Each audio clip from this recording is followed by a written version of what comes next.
আমি শুভেন্দু অধিকারী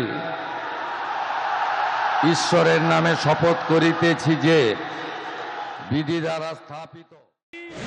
कोलकाता में बीजेपी नेता शुभेंदु अधिकारी ने मुख्यमंत्री पद की शपथ ले ली है। आजादी के बाद पहली बार पश्चिम बंगाल में बीजेपी का कोई मुख्यमंत्री बना है।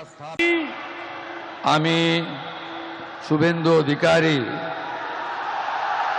ঈশ্বরের নামে শপথ করিতেছি যে বিধি দ্বারা স্থাপিত ভারতের সংবিধানের প্রতি আমি অকৃত্রিম নিষ্ঠা ও আনুগত্য পোষণ করিব। আমি ভারতের সার্বভৌমত্ব ও অখণ্ডতা রক্ষা করিব।